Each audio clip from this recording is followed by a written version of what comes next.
ఉద్యమాల్లో తరచూ ఉండే నాయకుడు, మా గతంలో మీ శాసనసభ్యులుగా పనిచేసిన ఈ ప్రాంత శాసనసభ్యులు సభాధ్యక్షులు కూనమనేని సాంబశివరావు గారు, తెలంగాణ ఉద్యమంలో సిపిఐ పార్టీలో ప్రతి ప్రోగ్రాంలో పాల్గొని మూమెంట్లో ఉన్న నా చిరకాల మిత్రుడు పెద్దలు, వారికి ముందుగా ధన్యవాదాలు తెలియజేసుకుంటూ నన్ను ఆహ్వానించినందుకు, వారితో పాటు ఈరోజు కొత్తగూడెం సింగరేణితో పాటు పారిశ్రామికంగా ఎంతో పేరుగాంచిన పట్టణంతో పాటు ఖమ్మం జిల్లా అంటేనే పోరాటాల జిల్లాగా, మంచి వ్యవసాయదారులు ఉన్న జిల్లాగా, ఈ జిల్లా ఇన్ఛార్జ్ మినిస్టర్గా నాకు అదృష్టం రావడం కల్పించినందుకు ముఖ్యమంత్రి గారికి ముందుగా కృతజ్ఞత తెలియజేసుకుంటూ, దీనికి ముఖ్యంగా విచ్చేసిన మా బట్టి అన్న 30 సంవత్సరాలుగా ఎన్ఎస్వై యూత్ కాంగ్రెస్కి వెళ్ళి వారితో కలిసి మేము అందరం కూడా కాంగ్రెస్ పార్టీలో పనిచేస్తూ ఈరోజు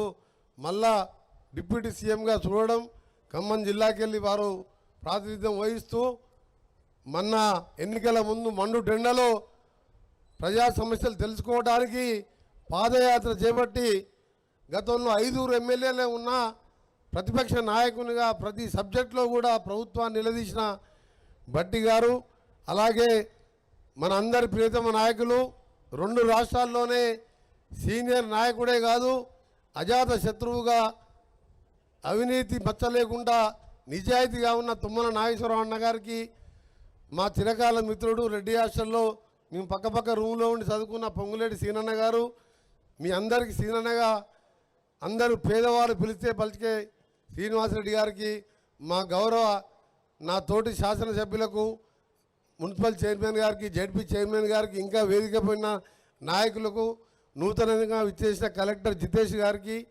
అలాగే ఎస్పీ రోహిత్ గారికి, అలాగే పబ్లిక్ హెల్త్ అధికారులకు, ఆర్ఎన్బి అధికారులకు, పత్రికా విలేకరులకు, అక్కర్లకు, చెల్లెళ్లకు మీ అందరిగా నమస్కారం తెలియజేసుకుంటూ, నేను ఇన్ఛార్జ్ మినిస్టర్గా ఉన్నా ఇంతమంది మహానాయకులు, 3 జిల్లా సీనియర్ నాయకులే కాదు ప్రజలతో సంబంధాలున్న నాయకులుగా పక్క జిల్లా వాస్తవ్యులైన నన్ను జిల్లా ఇన్ఛార్జ్ మినిస్టర్ పెట్టి నాకు పెద్ద బాధ్యత లేకుండా చేసిన ముఖ్యమంత్రి గారు 2009లో ఇన్ఛార్జ్ మినిస్టర్గా మహబూబ్నగర్, ఆదిలాబాద్లో ఉన్నప్పుడు ప్రతిరోజు సమస్యల కోసం వచ్చేవారు. కానీ ఇక్కడ మీకు పలికే నాయకులున్న డిప్యూటీ సీఎంతో సహా తుమ్మల గారు, పొంగులేటి గారు ఉండడం, మంచి శాసనసభ్యులు ఉండడం, తప్పకుండా నేను కూడా నా వంతుగా నా దృష్టికి వచ్చిన ఏ సమస్యనైనా మీకు అందుబాటులో పనిచేస్తానని, అన్నిటికంటే ముఖ్యంగా కొత్తగూడెం పట్టణ ప్రజలకు ఈరోజు 124 కోట్లతోని ప్రతి ఇంటికి మంచినీళ్ళు ఇచ్చే కార్యక్రమం సందర్భంగా ఒక 5-6 మాసాల్లోనే ఆ ప్రాజెక్టు పూర్తవుతుంది. ప్రతి ఇంటికి మంచినీళ్ళు వస్తుంది. పట్టణ ప్రజలందరూ కూడా ఈ సందర్భంగా శుభాకాంక్షలతో పాటు మీ ఎమ్మెల్యే గారికి అభినందనలు. మీ ఎమ్మెల్యే గారు పట్టుబట్టి ఆ 124 కోట్లు తెప్పించుకొని రేపటి నుంచే ఆ పనులు కూడా మొదలు పెడుతున్న సందర్భంగా, దాంతోపాటు మా డ్రైనేజీ ఆర్ఎన్బి కూడా డిఎంఎంటీ నిధులకెళ్ళి 4 కోట్లతో డ్రైనేజీ నిర్మించుకోవడం. ఇంకొకటి నిన్ననే నేను, భట్టి గారు, పొంగులేటి అన్నగారు గడ్కరీ గారిని కలిసినప్పుడు ఇక్కడ ఆర్ఓపి గురించి సేతు బంధు కింద 148 కోట్లతోని ఒక ఆర్ఓపి 12 ఆర్ఓపీలు ఇచ్చినాం మేము. దాంట్లో కొత్తగూడెం కూడా ఉన్నదని చెప్పడానికి సంతోషిస్తున్నాం. అది కూడా త్వరలోనే శాంక్షన్ అవుతుంది. ఆర్ఎన్బి మినిస్టర్ అంటే మన తుమ్మల అన్నగారిని తీసుకోవాలి మన ఆదర్శం. ఆయన ఆర్ఎన్బి శాఖ మంత్రిగా అప్పుడున్న మన పోయిన టర్మ్లో ఉన్న ప్రతి రోడ్ల అభివృద్ధి కోసం వారు చేసిన ప్లానింగ్ కానీ కృషి కానీ అందరికీ తెలిసిందే. నిన్న కూడా మేము అందరం పోయినాం. 5 మినిస్టర్లు గౌరవ ముఖ్యమంత్రి రేవంత్ రెడ్డి గారు తీసుకొని పోయి, అతి ముఖ్యమైనది హైదరాబాద్, విజయవాడ 2 రాష్ట్ర రాజధానులు అయినాయి, రాకపోకలు పెరిగినాయి. కొన్ని సాంకేతిక సమస్యలతోని అక్కడ బీఓటీ ఉన్న సంస్థ రోడ్డు చేయకపోతే దాన్ని గడ్కరీ గారు ఎంటబడితే, పోయినసారి మా తీన్మార్ మల్లన్న గారికి స్వాగతం, మొన్ననే ఎమ్మెల్సీగా గెలిచిన తీన్మార్ మల్లన్న గారికి ఆ రోడ్డు మీద 3 సంవత్సరాలుగా పార్లమెంట్లో కొట్లాడినా కోర్టులో లీగల్ సమస్యల నుండి అప్పటి సంస్థగా చేయకపోతే దాన్ని క్లోజ్ చేపించి వచ్చే నెలాఖరికి టెండర్ నోటీస్ ఇచ్చి ఆగస్టు సెప్టెంబర్లో దాన్ని పనులు ప్రారంభించే విధంగా హైదరాబాద్ విజయవాడ హైదరాబాద్ మల్కాపూర్ వరకు ఇప్పుడు 600 కోట్లతో గతంలో నేను ఎంపీగా ఉన్నప్పుడు చేపించాను.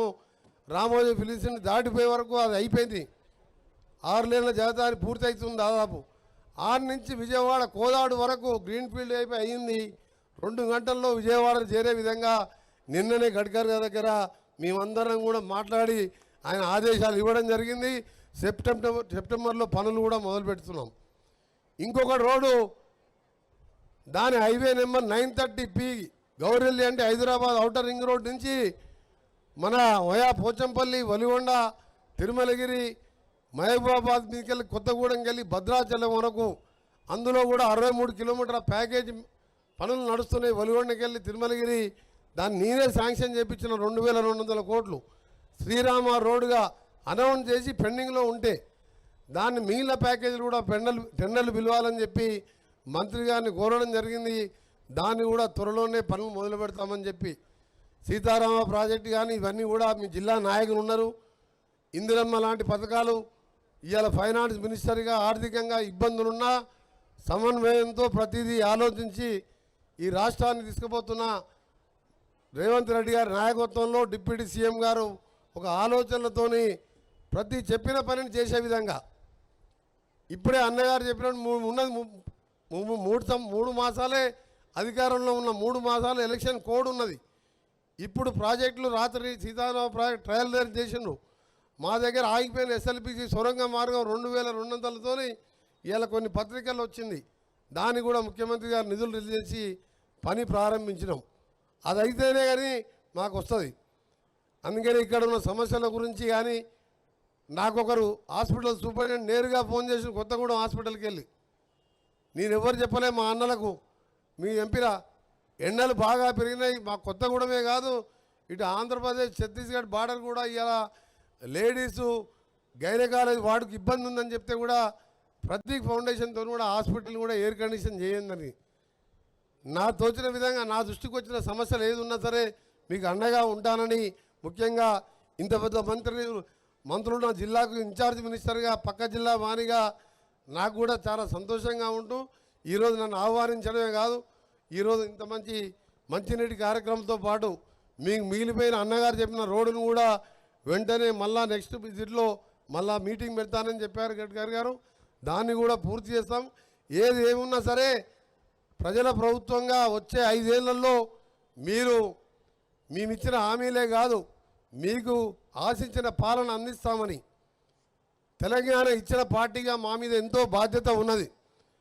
ఆషామాషిగా సోనియా గాంధీ తెలంగాణ ఇయ్యలే 4 కోట్ల మంది ప్రజలు పేదవాళ్ళు బాగుపడాలని ఇందిరమ్మ ఇల్లు ఇదే శ్రీరామచంద్రస్వామి పాదాల దగ్గర పొంగులేటి సీనన్న హౌసింగ్ మినిస్టర్గా ముఖ్యమంత్రి గారు డిప్యూటీ సీఎం గారు తుమ్మలన్న గారు మీ అందరం కలిసి ఆ ఇల్లు కూడా ప్రారంభిస్తున్నాం. త్వరలో దాన్ని కూడా చేపడతామని చెప్పి మీ అందరికీ తెలియజేసుకుంటూ అంగు ఆర్పాటు లేకుండా మేము ఎవరికి విమర్శించాం. మమ్మల్ని ఎవరైనా విమర్శించినా మేము పట్టించుకోము. మా దగ్గర ఇక దృష్టి ఎన్నికలు అయిపోయినాయి కాబట్టి ఎన్నికలు కూడా మామూలు ఎన్నికలు కాదు. మహబూబాబాద్ నుంచి ఇటు ఖమ్మం అటు నల్గొండ అటు భువనగిరి దేశంలోనే రికార్డ్ మెజార్టీతో గెలిపించాను. ఎమ్మెల్యేలను కూడా ఈ 2 జిల్లాల్లో పెద్ద మెజార్టీతో గెలిపించాను. తప్పకుండా ఈ 2 జిల్లాలను సస్యశ్యామలం చేయడం కాదు తెలంగాణని అభివృద్ధి చేస్తామని మీ అందరికీ నమస్కరిస్తూ మరొక్కసారి మా ఎమ్మెల్యే గారికి మా తుమ్మలన్న గారు 2 సార్లు చెప్పి మళ్ళీ ఫోన్ చేసిండు. నేను అనుకున్నా నేను ఎంత పెద్ద మంత్రులు ఉండగా నేనెందుకు అనుకున్నా నిన్ను కంపల్సరీ రావాలి అని చెప్తే రాత్రి ఢిల్లీకి వెళ్ళి రావడం మీ అందరిని కలుసుకునే అవకాశం కల్పించిన మా ఎమ్మెల్యే గారికి మా సీనన్నకు బట్టన్నకు తుమ్మలన్నకు అధికారులందరికీ కూడా నమస్కారాలు తెలియజేసుకుంటూ సెలవు తీసుకుంటున్నా. జై హింద్.